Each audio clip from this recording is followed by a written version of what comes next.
Começou com palavras sonoras e cabeças erguidas. Terminou com lemas grandiosos e cabeças decapitadas.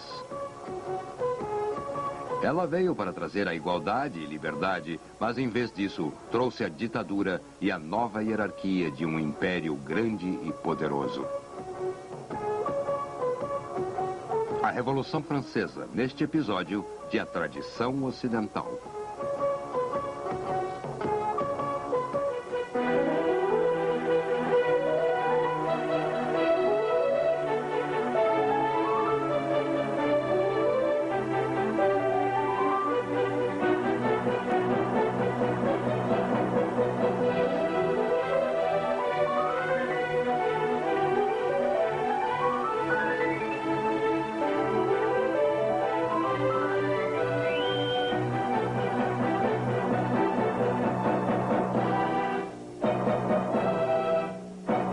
Agora, o professor da Universidade da Califórnia, Eugene Weber, em sua jornada através da história da civilização ocidental.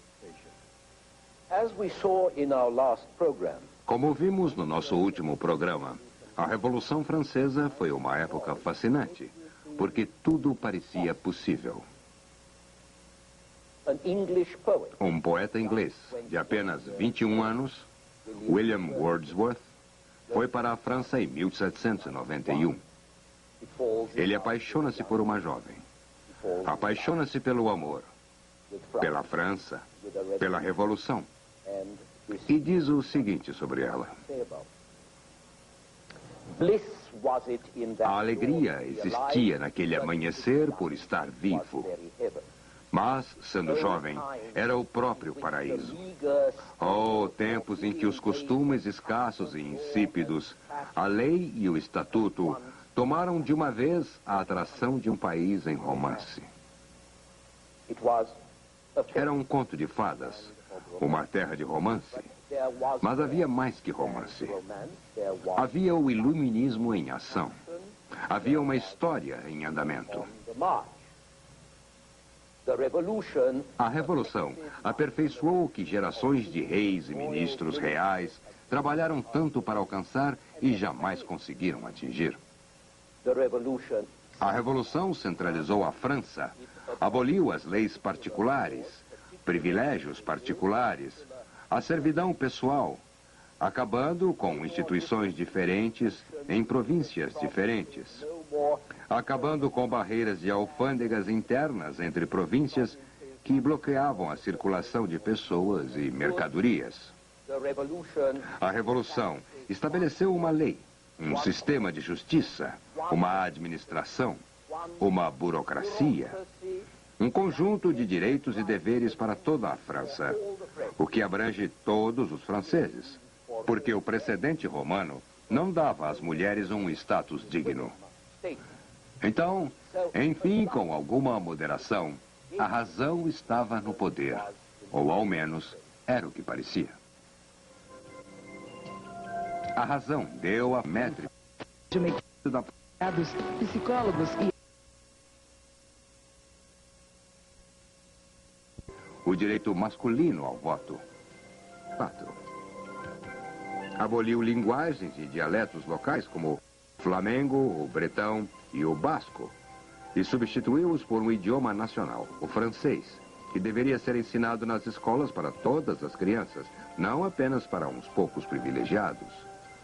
E decretava que as carreiras de agora em diante dependeriam não apenas do nascimento, mas do talento, da capacidade da pessoa e do desempenho e mérito. Infelizmente, a maioria destas reformas permaneceu no papel.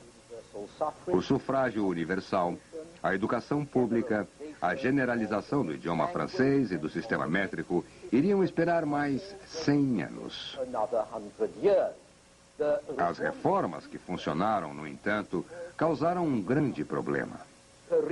Carreiras, ao menos por um tempo e até certo ponto, foram abertas ao talento. E isso, claro, causou uma grande quantidade de atritos.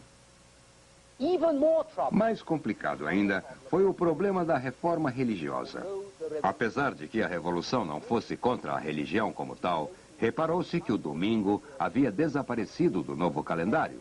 E as pessoas também foram estimuladas a abandonarem nomes reacionários de santos, de reis, e substituí-los com nomes progressistas de heróis ou de coisas úteis. Nomes como Brutus, Crassus, Hector, ou se não, Repolho, Dente de Leão, Cenouras. Um de meus amigos observou que os nomes revolucionários pareciam mais com um catálogo de sementes.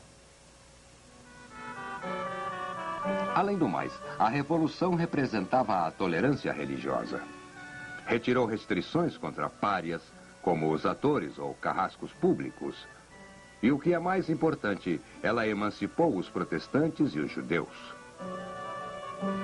Todos estavam livres para praticar a religião que quisessem, contanto que ela não ameaçasse o Estado, e isso não era nada aceitável para os bons católicos. O que era ainda pior, do ponto de vista católico, é que o novo Estado queria controlar o clero ainda mais do que o velho regime havia feito. A Revolução confiscou a propriedade da igreja e deu salário ao clero. Assim sendo, os padres tornaram-se funcionários públicos, tinham que fazer um juramento de lealdade, tinham que servir o Estado e não o Papa. Isso iria ocasionar uma grande confusão. O Papa proibiu o clero de jurar fidelidade ao Estado e à Constituição. Aqueles que jurassem seriam excomungados, e isso dividiu a Igreja Francesa numa minoria que fez o juramento para o Estado e uma maioria que se recusou e foi presa ou exilada, ou forçada a se esconder. O fato dividiu os cidadãos franceses entre aqueles que obedeciam ao governo e os que obedeciam ao Papa. Entre estes últimos estava Luís XVI, que se acomodara a todas as outras mudanças dos anos anteriores, mas a crise religiosa impediu-o de pôr em prática a Constituição, que ele havia jurado seguir em teoria, e mais adiante ele iria perder sua cabeça. O rei e a rainha também, ambos executados na grande praça que o avô de Luís ajudara a projetar, a qual hoje é chamada, com um certo humor negro, de a Praça da Concórdia. A essa altura, a mudança evolutiva, que a Revolução havia simplesmente acelerado, descarrilou, e a França foi escancarada por uma verdadeira revolução violenta. Deram fim à monarquia, a Constituição liberal foi descartada, a ditadura e o terror tomaram conta. Enquanto que o primeiro estágio da Revolução fora liberal e não muito violento, o segundo estágio, que começou em cerca de 1792, não foi liberal, tentando impor coisas para as quais a França não estava preparada. Assim, tinha que se usar a força e tinha que se usar o terror. A liberdade política tinha que ser protegida pela ditadura. A Revolução dizia que defendia a liberdade e a igualdade. Mas a liberdade e a igualdade eram muito difíceis de serem conciliadas, porque o exercício da liberdade intensifica as desigualdades naturais. A razão e a tolerância também são difíceis de serem conciliadas, porque a razão pode levar à intolerância, como aconteceu quando os dogmáticos racionalistas entraram em guerra contra os padres, em nome da razão, e os igualitários dogmáticos entraram em guerra contra patentes, riqueza ou qualquer tipo de distinção e até habilidades. Então, liberdade e igualdade tornaram-se vítimas de uma revolução que foi realizada em nome delas. A guilhotina foi um símbolo adequado para a situação na qual entusiastas bem-intencionados se lançaram, como um deles disse, para forçar as pessoas a serem livres. Lembrem, no entanto, que ninguém sai por aí para tornar a vida um inferno deliberadamente. O terror, como era chamado, era o uso da força ou da violência legal a fim de tornar o mundo um lugar melhor. O terror revolucionário matou algumas milhares de pessoas por execução e depois matou umas centenas de milhares nas guerras civis que provocou. Também formou as tradições básicas para o futuro, tais como Preços fixos que tiraram as mercadorias e especialmente os alimentos fora de circulação do mercado. Um papel moeda corrente que rapidamente perdia seu valor e deu má fama ao dinheiro de papel na França pelos 100 anos seguintes. Foi um estado policial para impor pela força seus decretos e seu criticismo sufocante. Um estado policial muito mais rigoroso que a própria Inquisição conseguira impor e que recorreu a guerras estrangeiras para resolver problemas insolúveis em casa. A França tinha que enfrentar o que parecia uma ameaça de poderes reacionários estrangeiros. Em 1792, a França mobilizou um exército de voluntários para lutar contra a Prússia e a Áustria. Em 1793, o governo revolucionário declarou guerra à Inglaterra, Holanda e Espanha, tudo em um mês. Por outro lado, o governo revolucionário transformou o país em uma nação. Ele declarou que na França, os que eram apenas súditos de seus reis eram agora cidadãos de um Estado soberano. Acionistas igualitários da nação. Isso era uma coisa boa e iria pagar dividendos no futuro. Significava que a soberania do povo era muito mais poderosa e muito mais abrangente do que a soberania que um rei jamais tivera. Significava que o governo que representava essa soberania poderia aumentar mais os impostos do que qualquer rei. E significava que o Estado poderia mobilizar não só o dinheiro de seus cidadãos, mas seus corpos também. Esse é um cartaz de recrutamento francês. O recrutamento obrigatório não era novidade na Europa. Os suecos usaram esse tipo de recrutamento durante a Guerra dos 30 Anos. E o grande ministro de Luís XIV, Louvois, tentou introduzir isso na França, mas teve que desistir da ideia devido a muita oposição. Depois foi a Prússia, que aperfeiçoou seu sistema de serviço militar regular para todos os homens saudáveis, junto a uma reserva e com planos para a mobilização geral, meio pelo qual a Prússia sobreviveu e prosperou durante o século XVIII.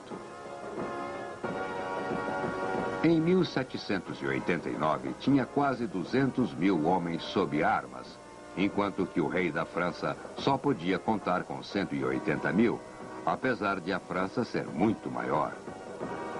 E os 200 mil soldados da Prússia custavam a ela apenas 1/3 do que o exército menor da França custava. Porém, em 1792, com 3 anos de revolução, os franceses entraram em guerra com quase toda a Europa, requisitando sua própria população em massa.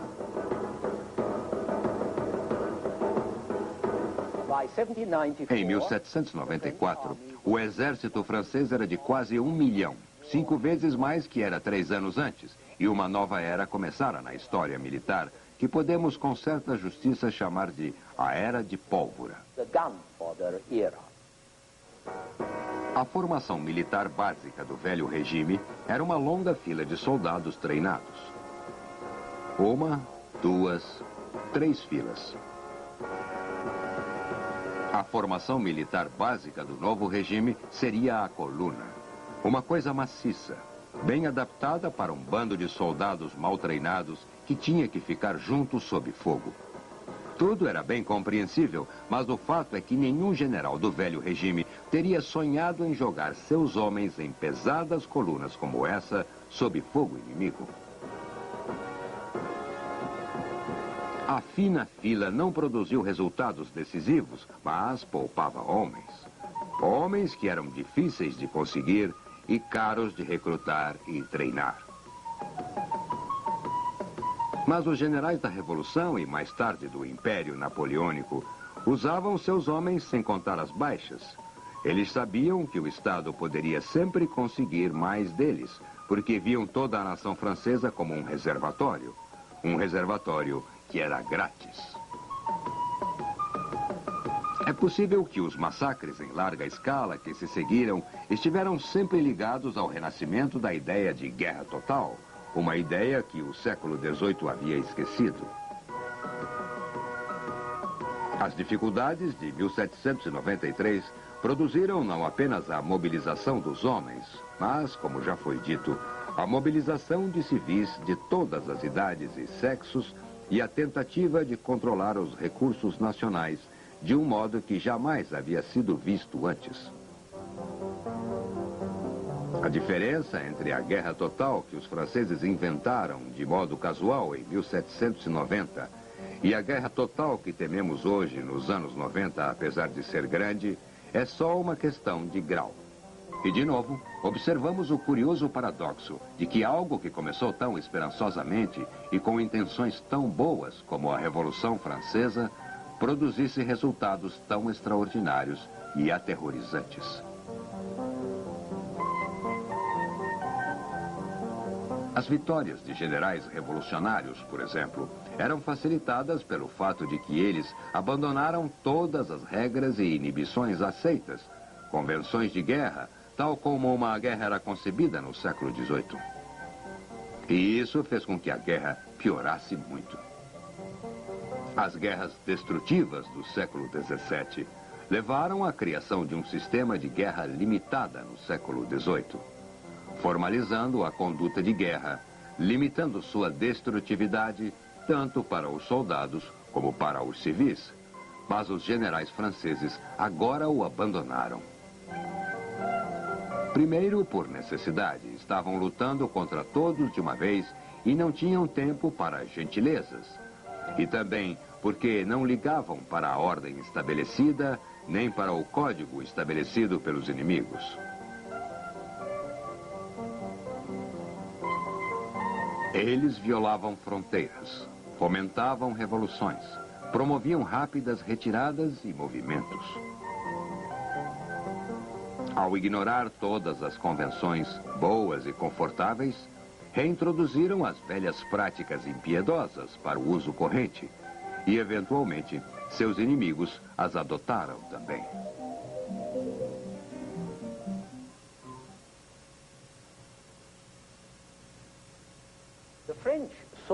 Os franceses viram-se engajados numa grande luta mundial pela libertação dos povos da prisão das tiranias dinásticas. Eles juravam guerra aos castelos e paz aos casebres. Guerra contra os opressores e pelos oprimidos. Eles declararam que ajudariam todos os povos que queriam ser livres. Dependendo do modo que você encare isso, era um cheque em branco para a rebelião ou uma provocação imperialista contra outros poderes da Europa. Mas aconteceu que algumas populações não queriam ser libertadas ou não queriam adotar as instituições que os franceses achavam que eles deveriam adotar. Segundo os revolucionários, tais pessoas tinham que ser libertadas de suas inibições. Elas precisavam de guias franceses, comissários e captores, para ensiná-los a serem livres, como os próprios franceses tinham que ser ensinados. Aqui também você tinha a ideologia e a prática de uma revolução nacional que transformaram a desordem revolucionária em ditadura revolucionária e as guerras de liberação nacional em guerras de imperialismo nacional. É outro exemplo de como a revolução aperfeiçoou o que gerações de franceses tentaram, mas jamais conseguiram.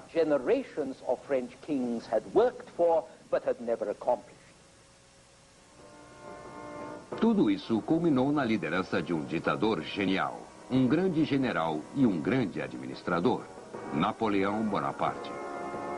Napoleão começou sua carreira como oficial de artilharia, às vésperas da Revolução. Há tempo de aproveitar a vantagem das oportunidades que a Revolução e suas guerras ofereceram. Sua subida foi meteórica. Aos 24 anos, em 1793, ele já era general. Em 1795 e 96, ele esmagou os exércitos da Áustria e da Sardenha. E logo toda a Itália e a Suíça haviam caído sob domínio francês também. Em 1799, aos 30 anos, é o homem mais poderoso da França. Ao elaborar uma nova Constituição, essencialmente ele impõe o reinado de um homem. E em 1804 se coroa imperador. Napoleão tentou superar Alexandre o Grande e quase o conseguiu. Sob sua regência, os franceses conquistaram ou dominaram a Europa do Báltico ao Adriático. Por uns poucos anos, havia reis ou príncipes franceses em Madrid, Nápoles, Dubrovnik, Estocolmo, Münster e Florença. A França reinava no continente, enquanto a Inglaterra reinava sobre as águas. Esse império só desmoronou quando os franceses cometeram o erro de invadir a Rússia, após o que Napoleão foi derrotado mais pelo inverno russo que por seus inimigos. Mas Napoleão também foi o último e maior dos déspotas iluminados. Foi um grande general, mas seu maior trabalho foi o Código Civil, que agora conhecemos como o Código Napoleônico. Um conjunto de leis que deram forma permanente às vitórias da Revolução. Liberdade individual, liberdade para trabalhar, liberdade de consciência, igualdade perante a lei. O Código Civil estava de acordo com o humanismo liberal que vimos funcionando desde a Renascença, com seu interesse no indivíduo, sua falta de interesse nas mulheres, consideradas como meras máquinas para fazer crianças e cidadãs de segunda classe, no melhor dos casos. As vitórias dos exércitos napoleônicos prepararam o caminho para o Código Napoleônico e também prepararam o caminho para a evolução do povo ocupado pelos franceses em direção à liberdade individual. Os exércitos napoleônicos agiram como catalisadores. Onde passaram, destruíram o que sobrara das instituições feudais, aboliram a escravidão, emanciparam os judeus e trouxeram liberdade de empreendimento. Antes de Napoleão, a liberdade individual tinha seus limites no Reno. Em 1812, esses limites avançaram um pouco, chegando a uma linha que ia da Dinamarca até a Bavária, e depois para o sul, para o Adriático, que também é a linha que divide a Europa Ocidental do ex-mundo comunista. Mas tendo libertado essas pessoas do velho regime, alimentando-as com ideias liberais, ensinando-as a pensar desses modos franceses novos, Napoleão conseguiu um resultado que não pretendia. Deu-lhes a ideia de soberania nacional e de autodeterminação nacional. A ideia de que, se eram livres como indivíduos sob a lei, eles também deveriam ser politicamente livres, sob um Estado que escolhessem, e não um imposto pelos franceses. Contra sua vontade, o conquistador tornou-se o instrumento da libertação política e de um liberalismo político que ele não pretendia trazer.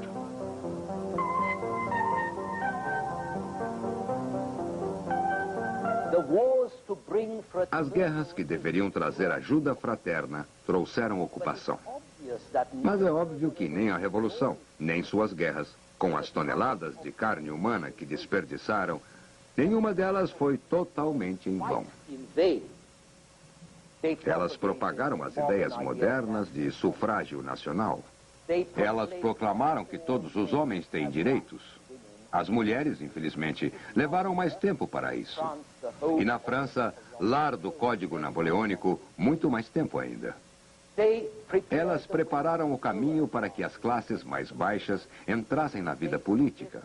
Elas sugeriram métodos totalitários e ideias que o século XX iria copiar com entusiasmo e criaram uma agenda que ainda estamos estudando hoje. No próximo programa, vamos tratar de outro tipo de revolução muito diferente, que também mudaria o mundo.